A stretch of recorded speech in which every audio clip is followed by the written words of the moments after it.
Voilà, je voudrais commencer avec vous donc le deuxième élément dans lequel, la deuxième expérience dans laquelle Dieu vous plonge. Dieu vous plonge lorsqu'il doit, quand il est en train de vous faire grandir dans Dieu. Là, nous l'avons vu commencer votre vie dans la parole. Maintenant, nous allons commencer votre vie dans l'esprit. Commencez votre vie dans l'esprit. Nous avons vu commencer votre vie dans la parole. Maintenant, nous allons commencer votre vie dans l'esprit. Alors, je voudrais dire que cet élément, peut-être que je ferai deux ou trois même, trois partages ou deux partages avec ce domaine, parce que c'est un domaine de grande confusion, un domaine de grande confusion. Une grande confusion pèse sur ce domaine. Il y a des gens qui sont possédés des mauvais esprits. Ils disent que c'est Dieu. J'ai souvent pris quelques expériences, quelques exemples. Un jeune qui a décidé de faire un séminaire, il commence l'église, il fait un séminaire. Et pour faire son séminaire, il a besoin d'apparaître avec une belle Bible, bien emballée là.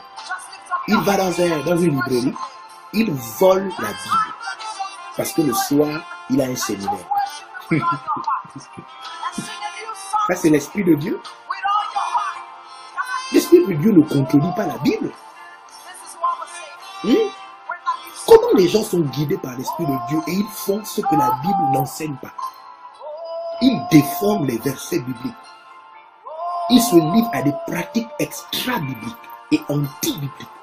Mais ils disent l'Esprit de Dieu. C'est que l'Esprit de Dieu.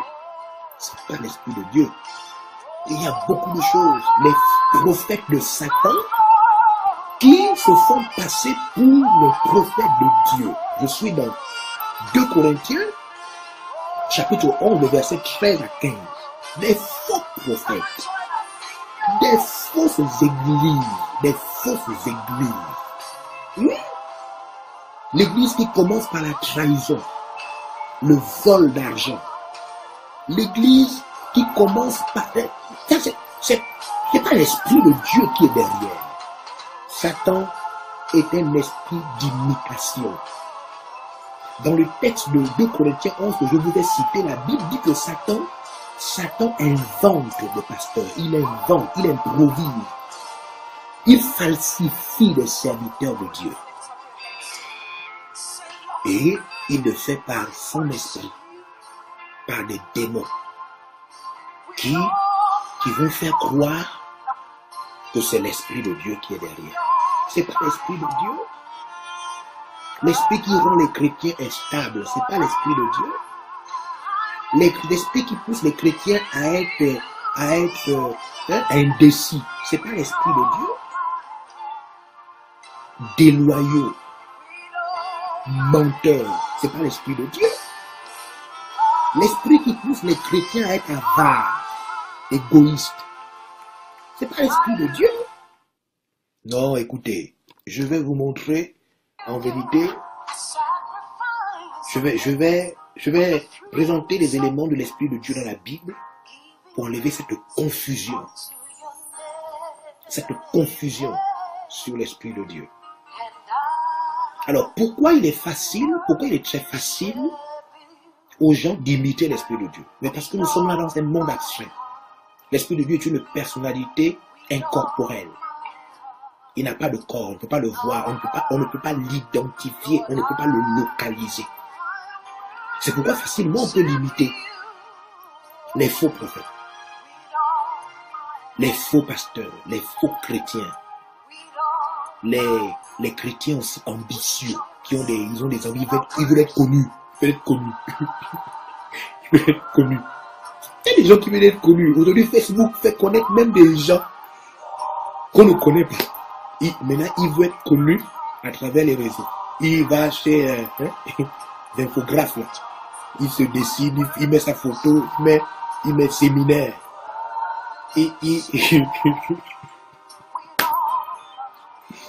Pitié.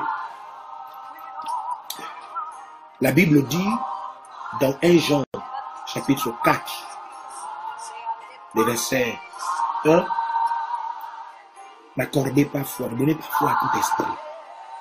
Mais éprouvez-les, quand les faux prophètes sont déjà là, nombreux. Nombreux. Tout esprit ne vient pas de Dieu, même si cet esprit parle de Dieu. Alors, commençons avec... nous, on veut savoir comment l'Esprit de Dieu nous fait grandir, comment grandir par l'Esprit de Dieu, comment le Seigneur nous plonge dans la vie de l'Esprit. Alors, je vais aller avec vous dans le livre, dans l'évangile de Jean. Et je vais montrer comment la vie de l'Esprit commence. Dans l'évangile de Jean, chapitre 3. Moi, je comprends. Il y a des gens, ils me disent. Il y a des gens que Dieu va gifler. Hein. Dieu ne t'a pas envoyé faire ce que tu fais. Tu es pas pasteur. Tu es un frère, tu es une soeur. Il faut arrêter tes faux trucs que tu fais. Tu as mis les gens en erreur. C'est pas ce que la Bible a dit. Tu connais même pas la Bible. Tu la comprends pas. Tu la comprends pas. Parce que l'Esprit de Dieu ne te guide pas. Parce que tu as des pensées de te faire connaître.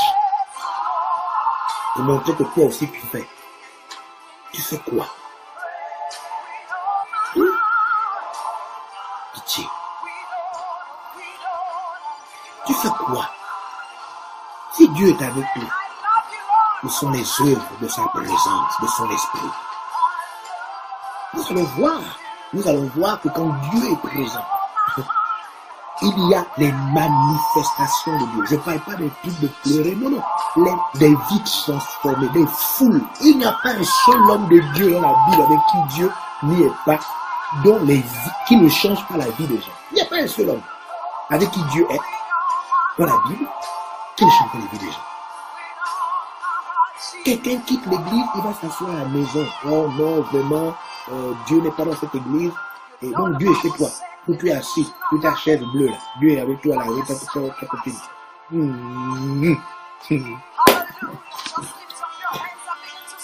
Voilà l'église, t'asseoir, écouter la parole de Dieu, vivre la foi et grandir. Ne pas faire quelque chose d'orgueilleux là.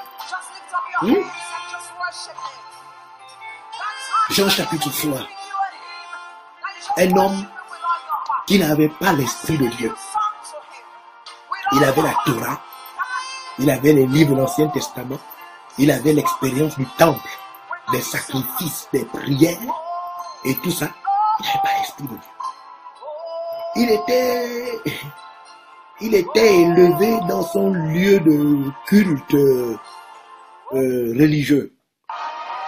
Il s'appelait Nicodème.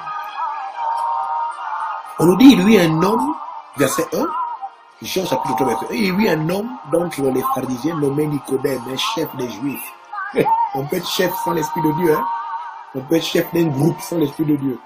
On peut avoir un bâtiment où on a attiré quelques personnes naïves qui ne connaissent pas la parole de Dieu. Ce n'est pas l'Esprit de Dieu qui fait ça. C'est pas l'Esprit de Dieu. C'est pas l'Esprit de Dieu. On va voir les signes de l'Esprit de Dieu. Les amis, l'Esprit de Dieu ne fonctionne pas comme les gens font là. L'Esprit de Dieu est propre.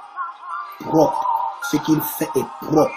Ce qu'il fait est propre. Si tu as quelqu'un à côté de toi, dis-lui ce que l'Esprit de Dieu fait est propre. Et dis-lui ça. Si tu as quelqu'un à côté de toi, dis-lui ce que l'Esprit de Dieu fait est propre. Quand c'est l'Esprit de Dieu qui fait, c'est pas embrouillé comme ça, on voit là. Hein? Oh machin, beaucoup de gens, c'est pas comme ça. L'église où les gens se battent, ils sont là, l'Esprit de Dieu n'y est pas. L'Esprit de Dieu n'y est pas. Quand l'Esprit de Dieu y est, cela est propre.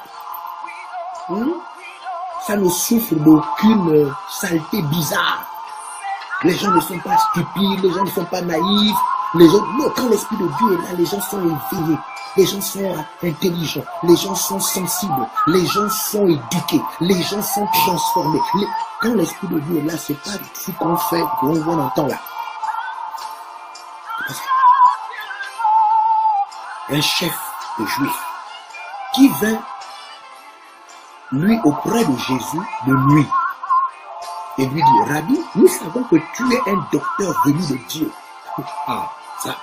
Tu es un docteur venu de Dieu. Oui. Rabbi, nous savons que tu es un docteur venu de Dieu, car personne ne peut faire ces miracles que tu fais si Dieu n'est pas avec lui. Il y a des choses que personne ne peut faire si ce n'est pas Dieu. Essaye. Il faut essayer. Qu'est-ce que tu dis que Dieu est avec toi? Essaye de faire des vies changées, des familles transformées, des buveurs de vin alcoolique changés. Essaye. Essaye.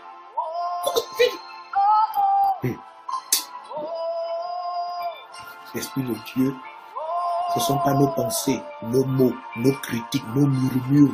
Oh, Dieu aussi est avec moi. Si Dieu est avec toi, montre. C'est ce que Nicodème a dit là. Nous là, nous sommes des pharisiens. On a des grosses robes. On prie devant les rues. On s'assoit sur des grosses chaises. On marche doucement pour montrer qu'on est spirituel. Mais il n'y a pas de signe de la puissance de Dieu de notre côté. Ce que toi tu fais là, personne ne peut faire ça si ce n'est pas Dieu. C'est ce que Nicodème vient faire la nuit. Il vient dire ça la nuit. Mais pourquoi? Mais parce qu'il avait peur de ses amis. Il avait peur de ses amis. Il était dans un groupe de bandits religieux. Et il savait au fond de lui que ce que l'homme l'a fait là, c'est l'Esprit de Dieu. Quand j'ai commencé le ministère, j'ai fait l'église, répandre le royaume de Dieu. Ça vient d'où? Qui a donné les moyens? Qui a donné? C'est Dieu. Il dispose les gens. Il touche les cœurs. Les gens quittent leur travail pour le Seigneur.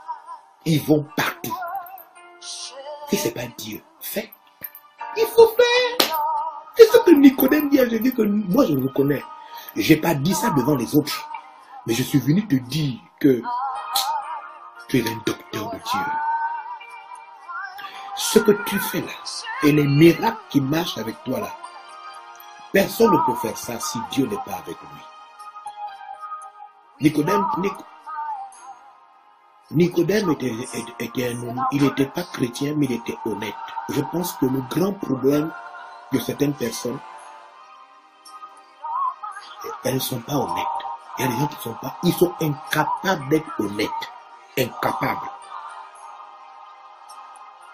Le verset qui suit, c'est ce qui nous intéresse. Jésus lui répondit, en vérité, je te le dis, si un homme ne naît de nouveau, il ne peut voir le royaume de Dieu. Il faut devenir une autre créature par la puissance de la parole de Dieu. Il ne peut voir le royaume de Dieu. Nicodème lui dit, comment un homme peut-il naître quand il est déjà vieux? Comment un homme peut-il renaître alors qu'il est déjà vieux? Peut-il rentrer dans le sein de sa mère pour naître? Verset 5. Je suis dans Jean chapitre 3, verset 5. C'est ceux qui viennent de se connecter. Verset 5 maintenant. Jésus lui répond. En vérité, je te le dis. Si un homme ne naît d'eau et d'esprit, il ne peut entrer dans le royaume de Dieu. Ce qui est né de la chair, ce qui est né de la chair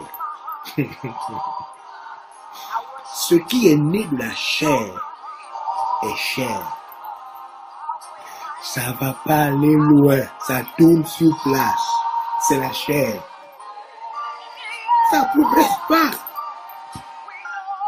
On peut crier, oh, ça c'est charnel, c'est pas de Dieu. C'est pas Dieu qui a dit de faire cela. C'est pas Dieu. C'est l'orgueil. Ce sont les ambitions. C'est l'amour de l'argent. C'est pas Dieu. Laisse ça. C'est pas Dieu. C'est pour payer tes factures. C'est pas pour Dieu. C'est pas Dieu. C'est pas Dieu. Ce qui est cher est cher.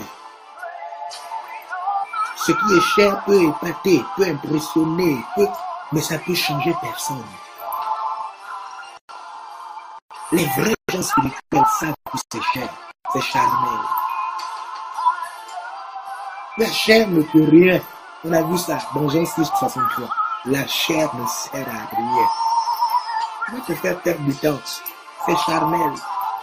Même si c'est bien habillé, même si c'est maquillé, c'est charnel.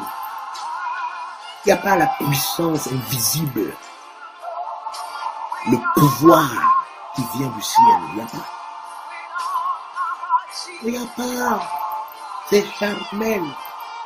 Il y a peut-être quelqu'un qui est déjà en train d'acheter des bancs, des chaises pour commencer l'église dans son salon. Dieu ne t'a pas dit. Dieu ne t'a pas dit. Tu es parti de l'église peut-être parce que le pasteur a acheté une voiture. Oh, comment le pasteur a acheté une voiture avec les offrandes, je quitte l'église.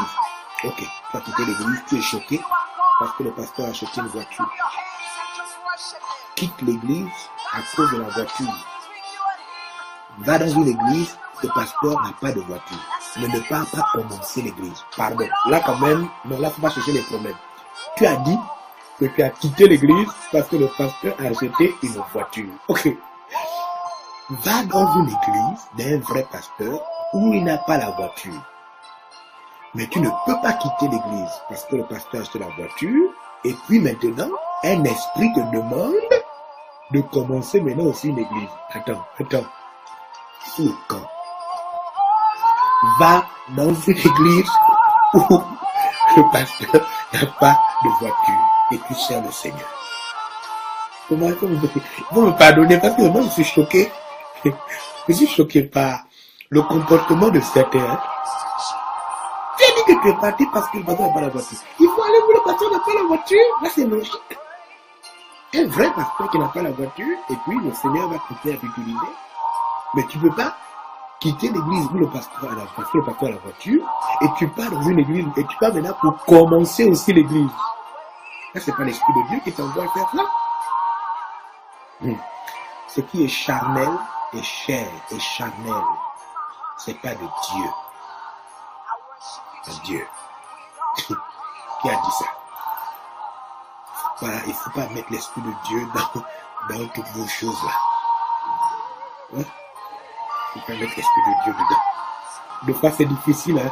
Quand je vois tout ce ici au Canada, je vois des choses qui se font au nom de Dieu ici, je suis choqué. Ce qui est charnel est charnel. Et Jésus continue. Il dit, et ce qui est né de l'esprit est esprit. Ce qui est né du Saint-Esprit est esprit. Alors, maintenant il continue. Regardez ce que Jésus dit. Quand maintenant il a touché l'esprit, vous voyez ce qu'il dit. Il dit ceci. Ne t'étonne pas que je t'ai dit qu'il faut que vous naissiez de nouveau. Maintenant, il explique. Il dit, le vent souffle. Il parle en ce qui concerne l'esprit. Il dit, le vent souffle où il veut. Et tu entends le bruit, mais tu ne sais d'où il vient, ni où il va. Suivez bien ce que Jésus est en train d'expliquer en ce qui concerne la vie dans l'esprit. Quand Dieu vous plonge dans la vie dans l'esprit, vous devez accepter, vous devez vous préparer à des importantes modifications et changements dans votre vie. Dieu ne va pas dans la même direction que vous. Quand il vous garde à lui, il vous plonge dans sa parole.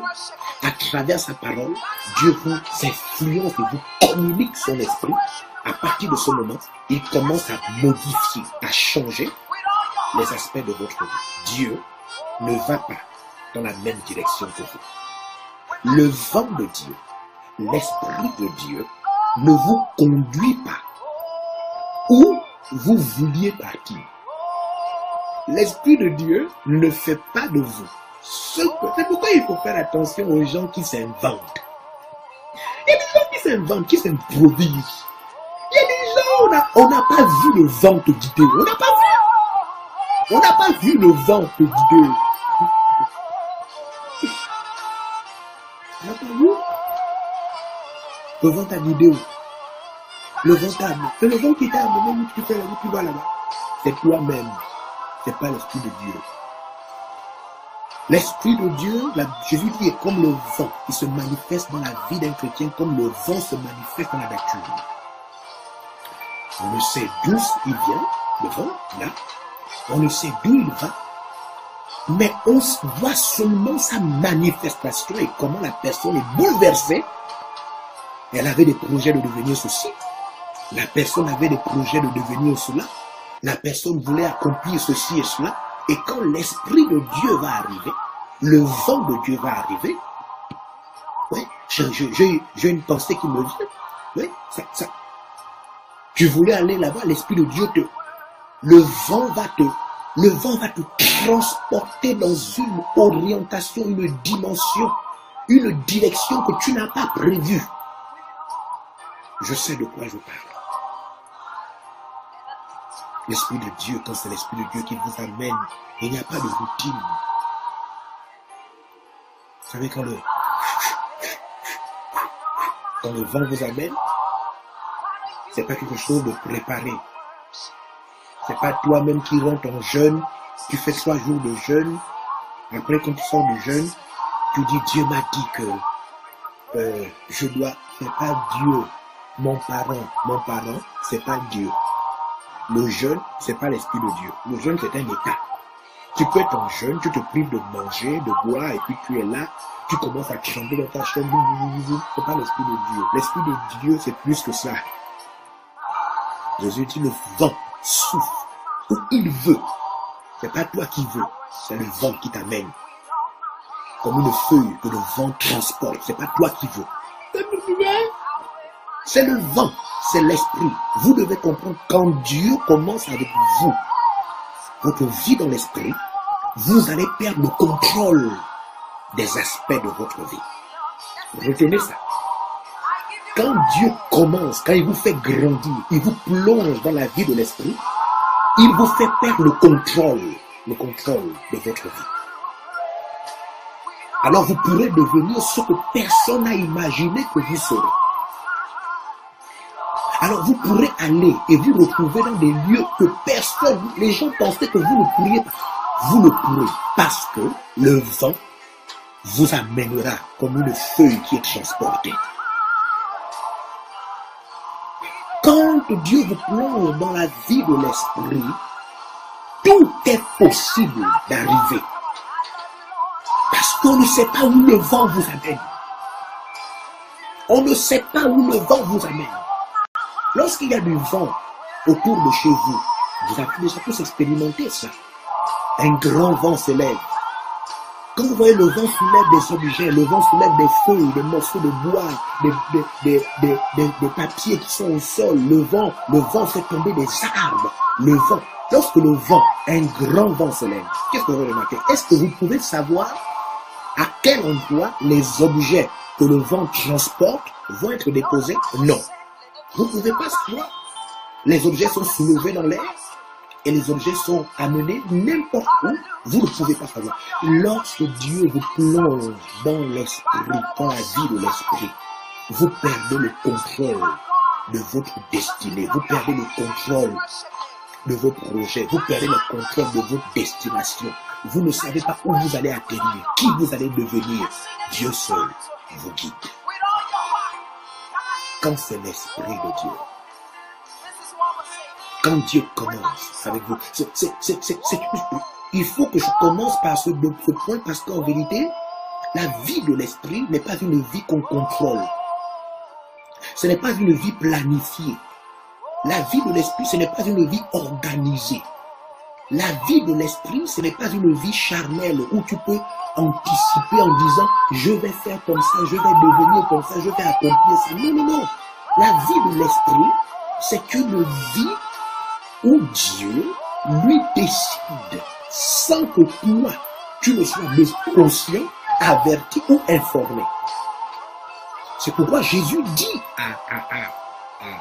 à Nicodème, lorsque vous allez accepter de naître de nouveau, lorsque la nouvelle naissance, la nouvelle création, lorsque vous deviendrez une nouvelle personne, lorsque la parole va être déposée dans votre cœur et qu'elle va germer, une nouvelle vie, la vie Zoé, et que vous deviendrez enfant de Dieu, le vent, l'esprit va prendre le contrôle et va vous transporter, va vous amener où vous ne savez pas, dans les lieux où vous ne savez pas. L'esprit va faire pour vous ce que vous n'avez pas imaginé, ce que vos parents n'ont pas imaginé, votre entourage n'a pas imaginé. C'est une expérience. C'est une expérience incroyable d'être dirigé par l'Esprit de Dieu. Une expérience incroyable. Parce que voyez-vous, quand vous commencez la vie dans l'Esprit, vous sentez bien que ce n'est plus vous qui contrôlez les choses. Vous sentez que ce n'est plus vous qui contrôlez les choses. Oh, je suis sûr que Nicodème n'a jamais entendu ce genre de choses. Nicodème était un pharisien. Le pharisianisme est une manifestation du judaïsme radical. Ces choses étaient planifiées. Même quand vous étiez en désobéissance à la parole de Dieu, on devait vous taper un nombre de coups. Donc c'était des choses. Nicodème ne connaissait pas la vie de l'esprit. Vous pouvez être chrétien né de nouveau et ne pas avoir commencé votre vie dans l'esprit. C'est pourquoi vous planifiez tout. C'est pourquoi vous avez peur. Vous avez peur de jusqu'où Dieu peut vous amener.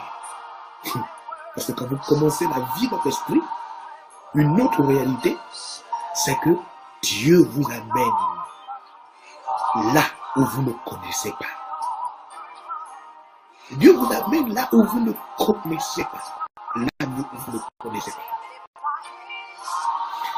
Alors, il dit ça à Timothée, à Nicodème. Il dit, mais si tu ne sais d'où il vient, ni où il va, il en est ainsi de tout homme qui naît de l'esprit. De même que le vent amène, vient, va, dans une direction qu'on ne connaît pas, de même, dès qu'un homme naît de l'esprit, dès qu'un homme est dans l'esprit, est guidé par l'esprit, dès qu'un chrétien est guidé par l'esprit, vous ne pouvez pas savoir ce qu'il va devenir dans les mains de Dieu. Le monde ne peut pas comprendre la vie de l'esprit. Vos parents, n'attendez pas que vos parents vous comprennent. Dès que vous avez commencé, dès que Dieu vous plonge dans la vie de l'esprit, vos parents ne peuvent plus vous comprendre. Ils trouveront vos choix. Ils trouveront que vos choix sont des choix fous. Vos parents estimeront que vous n'êtes plus normal. Parce qu'en vérité, la vie dans l'esprit n'est pas une vie rationnelle. Cela ne dépend plus de votre intelligence. Ça ne repose plus sur la raison humaine. C'est pourquoi les chrétiens charnels ne comprennent pas les guideurs guidés par l'esprit. Les chrétiens charnels. La chair, ce n'est pas le fait de ne pas être... Non. La chair, c'est lorsque tu fonctionnes par ce que tu ressens. La chair peut te donner des rêves. La chair est subtile. Hein? Quand vous lisez Galates chapitre 5, à partir du verset 17, vous allez voir que la chair produit même la magie. La magie vient de la chair. Les sectes viennent de la chair. Les sectes. Quand tu es un chrétien charnel, tu ne comprends pas un leader guidé par l'esprit. Tu ne comprends pas, ça te dépasse. C'est pourquoi tu es frustré, choqué, tu ne comprends pas, tu es charnel. Parce que l'esprit, il n'y a pas, oh non, mais il avait d'abord dit ça, non. Maintenant, mais tu comprends pas, tu es charnel, tu comprends pas, ça te dépasse. Mais le vent te dépasse, le vent te dépasse. C'est pourquoi les pharisiens ne comprenaient pas Jésus. Ils disent, mais la loi dit ça. Pourquoi il fait ça? Ils ne savaient pas que ce que Jésus faisait accomplissait la loi. Il était guidé par l'esprit. L'esprit n'est pas rationnel. L'esprit n'est pas raisonnable. L'esprit ne repose pas sur une organisation humaine. Ce n'est pas des choses que tu peux comprendre sur le plan logique. Il n'y a pas de logique à l'intérieur. C'est ce que Dieu dit à Nicodème. Il dit à Nicodème, est-ce que tu es prêt? Si tu dis que je suis un docteur de Dieu et que Dieu est de mon côté, je te dis il faut naître de nouveau. Naître de nouveau, c'est qu'il faut que tu naisses d'eau et que tu naisses de l'esprit. Ne t'étonne pas. Si tu veux naître de l'esprit, il faut que tu acceptes d'être guidé par le vent de Dieu. Tu ne vas ne maîtriser ni la destination, ni le début, ni la fin. La seule chose que tu vas faire, te laisser guider en lui faisant confiance. Alors, chers enfants, chers frères et sœurs en Christ dans la foi, chers pasteurs, lorsque vous avez commencé votre vie dans l'esprit, n'ayez pas peur. Vous allez voir des choses compliquées vont arriver, des choses difficiles. Vous aurez l'impression même, vous aurez même de fois l'impression que vous ne devenez personne. Parce qu'en vérité, la vie de l'esprit est une vie où vous n'avez pas le contrôle. Le plus souvent, notre intelligence, nos besoins spirituels veulent reposer sur des éléments que nous maîtrisons. L'être humain veut tout calculer. L'être humain veut tout planifier. Notre assurance, c'est comme quelqu'un, par exemple, les élèves qui sont les étudiants, qui sont en première année d'université, en troisième année, vous leur demanderez qu'est-ce que tu vas devenir.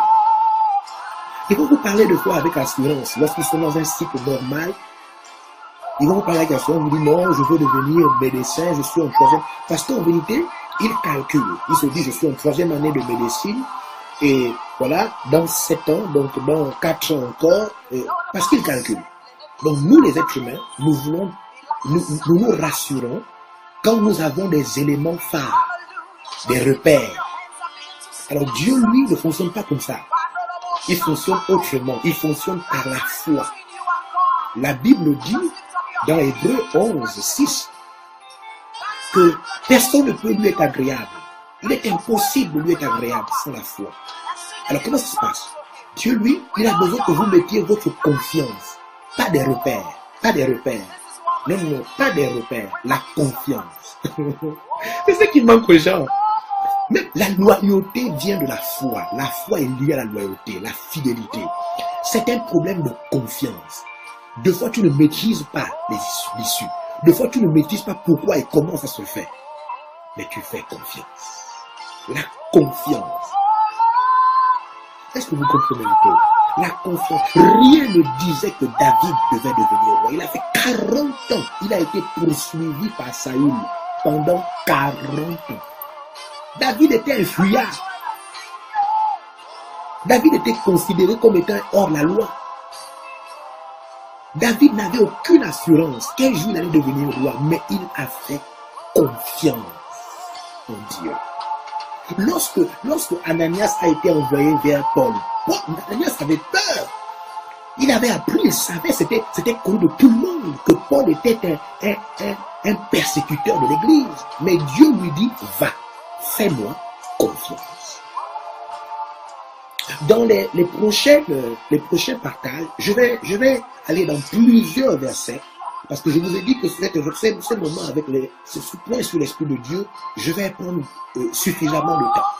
J'aurai l'occasion de vous montrer comment l'Esprit de Dieu, comment Dieu vous fait grandir dans l'Esprit par le jeûne et la prière. Comment Dieu vous fait grandir dans l'Esprit par les fruits, le fruit de l'Esprit, le fruit de l'Esprit que nous devons absolument rechercher. Plus que les dons spirituels, parce que les dons spirituels ne sont efficaces que lorsque vous avez développé et vous développez le fruit de l'Esprit en vous. Le fruit de l'Esprit. Je vais vous montrer comment Dieu vous fait grandir. Donc, je disais par le jeûne et la prière, par le fruit de l'Esprit, par les dons spirituels. Je vais vous montrer comment Dieu vous fait grandir par ce qu'on appelle les arts de l'Esprit. Il déposite.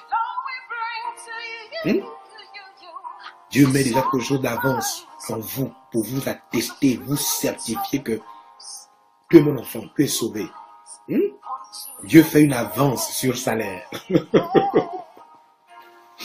Oh non, la Bible est magnifique. On va voir les textes, comment Dieu. Si vous n'avez, il faut avoir des signes que vous serez au ciel. On appelle ça les arts de l'esprit, les signes que vous serez au ciel. Des choses que, on va voir comment comment c'est expliqué dans la Bible. Dieu vous fait grandir.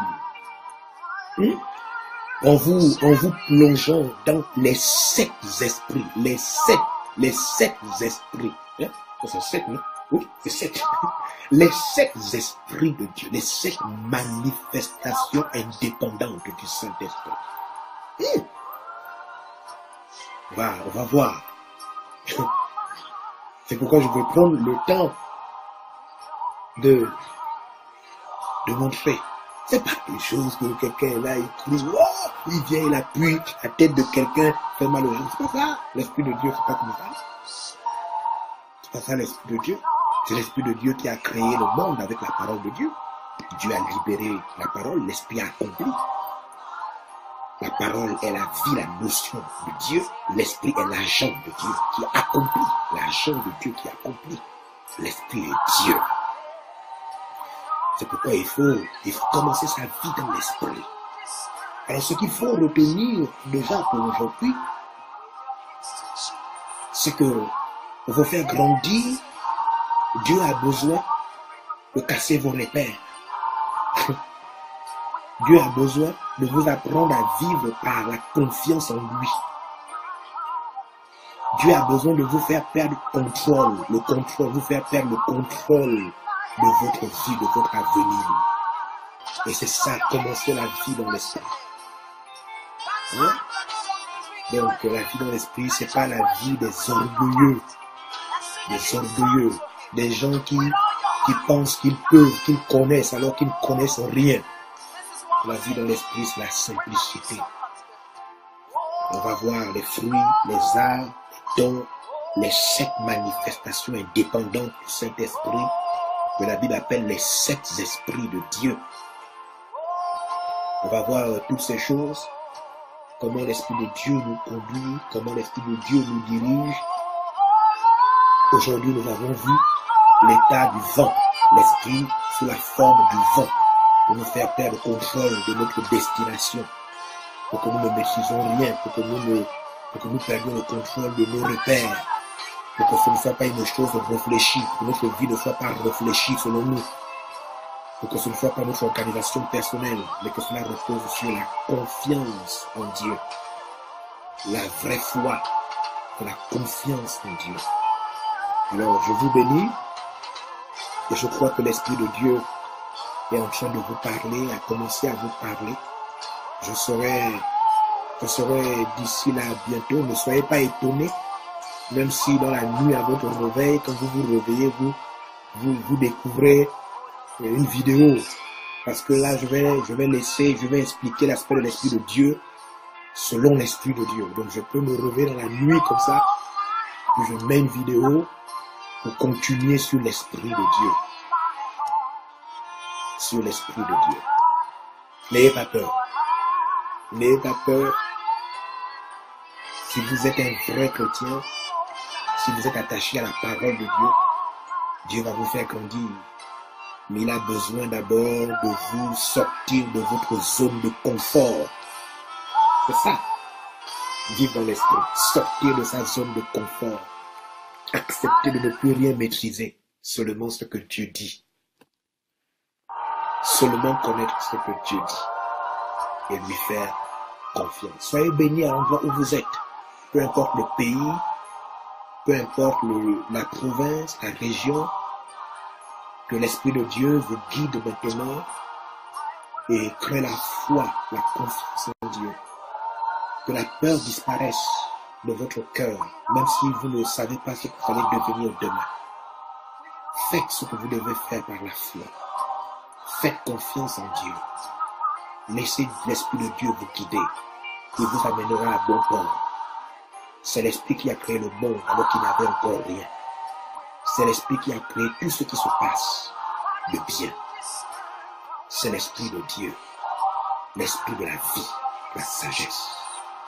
C'est lui qui m'a amené de nulle part où j'étais et qui me conduit encore. Je lui fais confiance. Je n'ai pas peur de ce que les gens pensent, de ce que les hommes disent. Je n'ai pas peur de ce que moi-même je veux. Je fais confiance à Dieu. Je lui ai toujours fait confiance et il ne m'a pas déçu. Vous aussi ne vous décevrez pas. Que Dieu vous bénisse. Amen. Merci. À bientôt. Nous continuerons sur l'Esprit de Dieu. La vie dans l'Esprit de Dieu. Que Dieu vous bénisse.